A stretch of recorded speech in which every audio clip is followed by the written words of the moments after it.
Welcome to this first of 4 on-demand trainings for West Virginia practitioners for authentic assessment. The work of this first training will consist of diving into authentic assessment to fully understand this concept, with the hope to create a shift or embody the purpose of the way that evaluations are conducted with families of infants and toddlers. Our understanding will be created through what research indicates is meaningful and most important for this very special population. Within this training, we hope that you'll find a complete and thorough explanation of the concept of becoming authentic in your assessment of infants and toddlers in Part C of early intervention. The West Virginia Birth to 3 system is working to shift the practices of practitioners to include the relevant information that will lead to better outcomes, investment, and motivation of families of the infants and toddlers that we serve. So you might be thinking, what does authentic assessment mean? In order to understand what authentic assessment really is, we must first sort out the difference between and similarities of assessment and evaluation. While these two practices are interrelated, they are very different in their intention and outcomes. Let's first take a look at evaluation together. In evaluation, we see that this is a mandated occurrence that happens in early intervention annually to monitor the necessity of services. The intention of the evaluation is to extract the developmental, skill-based information that produces a score that houses whether a child does or does not qualify for services based upon the findings and the multidisciplinary team input. Evaluation information is absolutely necessary for the provision of early intervention services to occur and is absolutely vital to this process. In a similar fashion, the assessment also pulls vital information about the child and family that will benefit the delivery of early intervention services. The information gained from the assessment, however, is collected as an ongoing process and begins with the initial evaluation of the child. The assessment information, while vital to the overall early intervention process, does not necessarily inform eligibility of the child for early intervention services. However, the assessment information gained is intended instead to guide the process of intervention.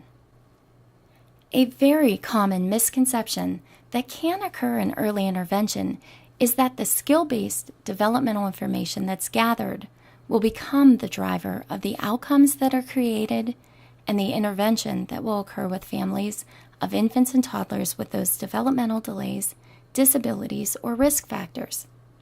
This misconception can often result in a discipline-specific approach to service delivery, meaning that each discipline-specific practitioner will write an independent goal for the child based upon their findings in the evaluation.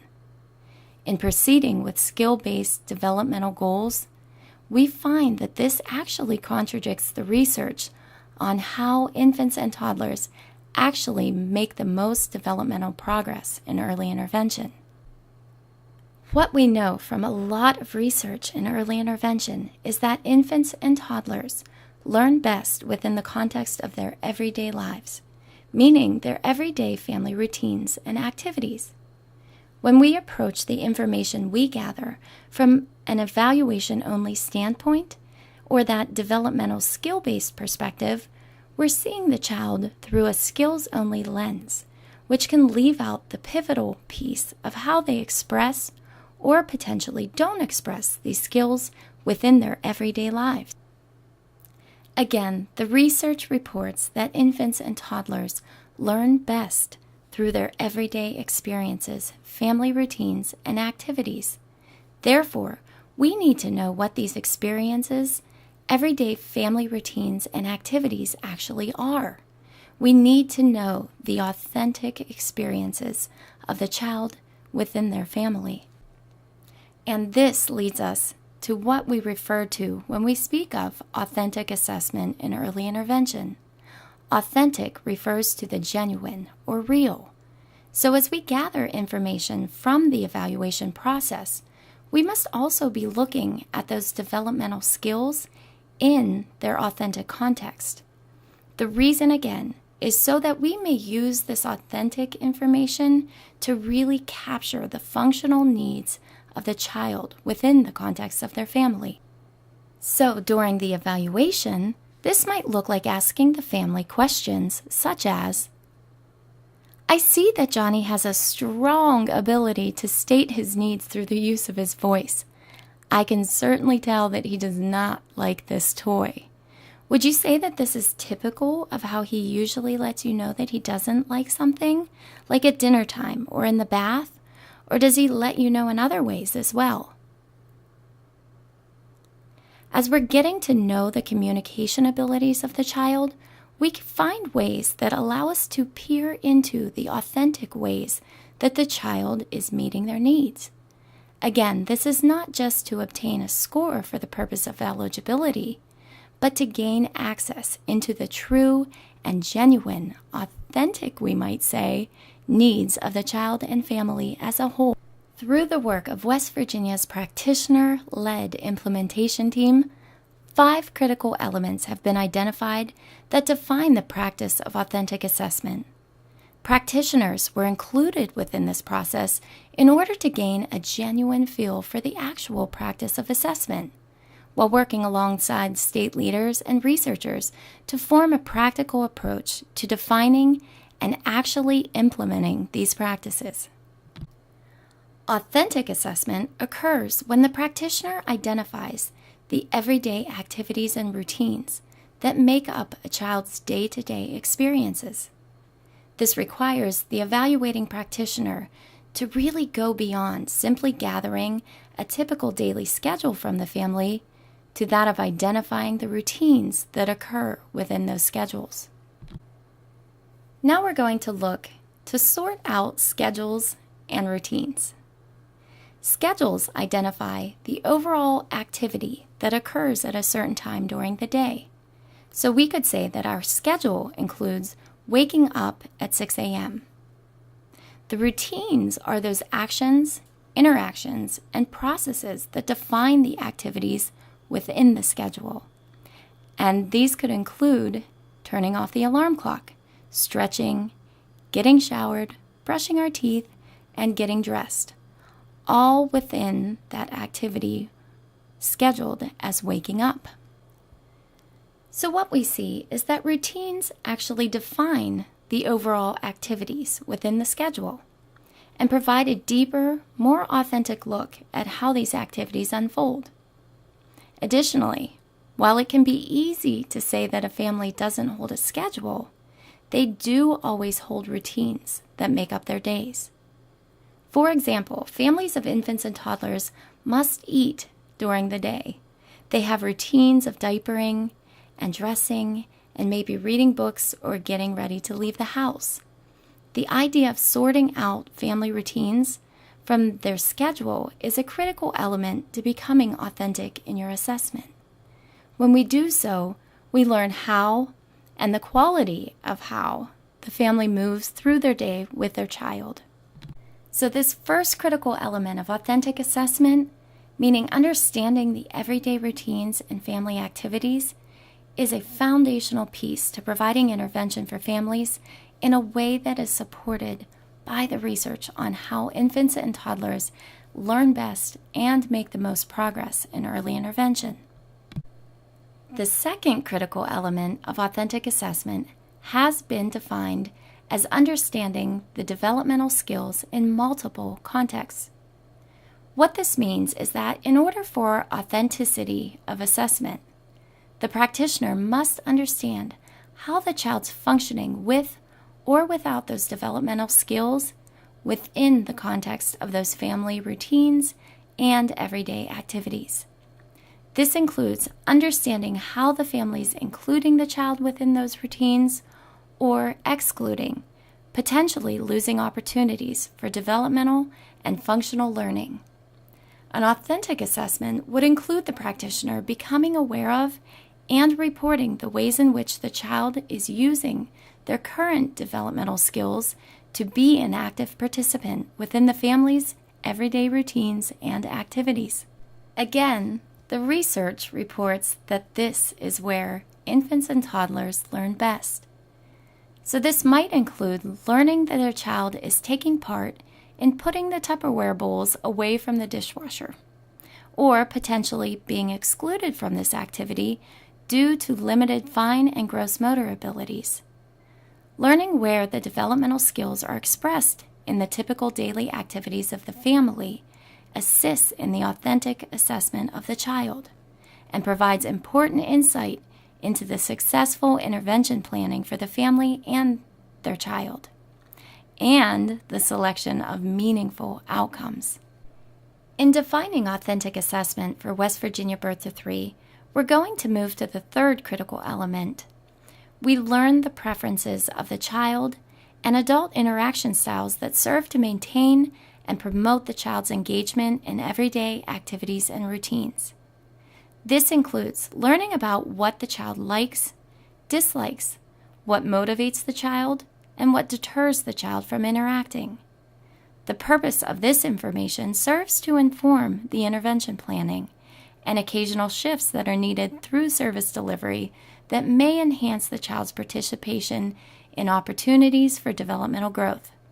Simply stated, we use what works and build upon it to provide successful developmental opportunities and interactions between the child and their family.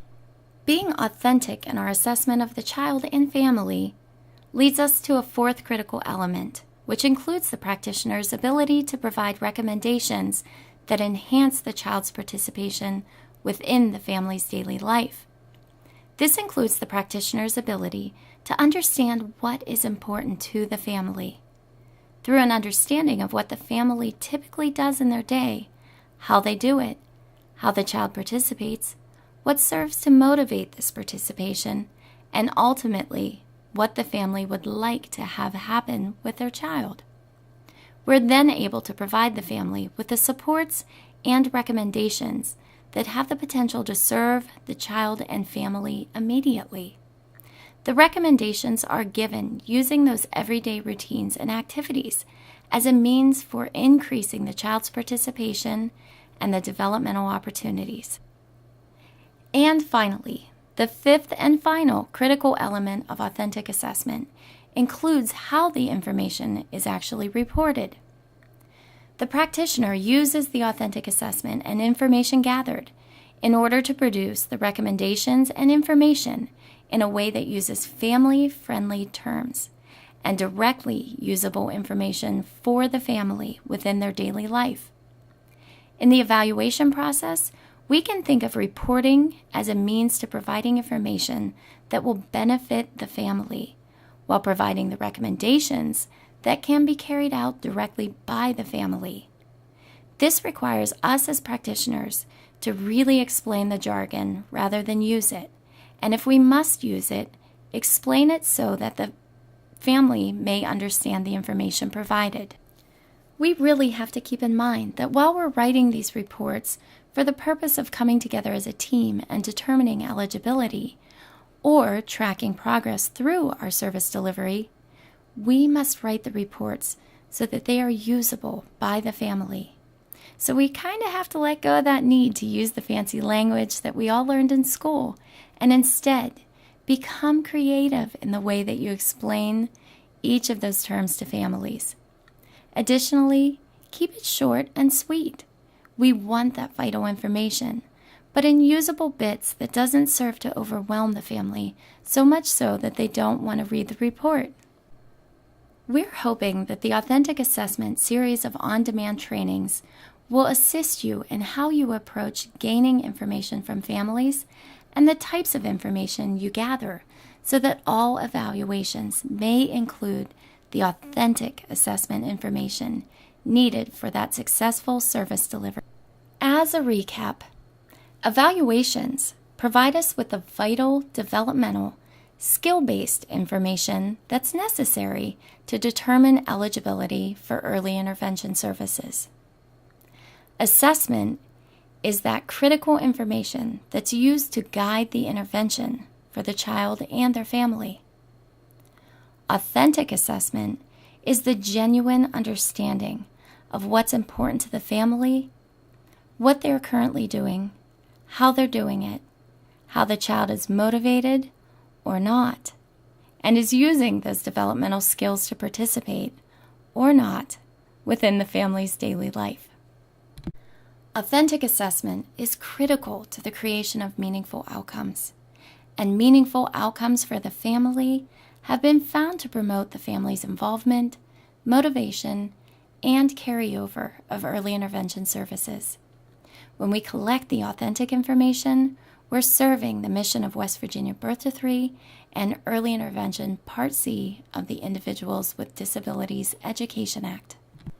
We hope that this first training in the series of authentic assessment has provided you with a deeper understanding of authentic assessment and the value that your ability to gain access to this critical information has to the eventual creation of outcomes and the delivery of services. We look forward to seeing you in the next training designed to assist in the whys behind this information and the conversational and observational approaches. Thank you.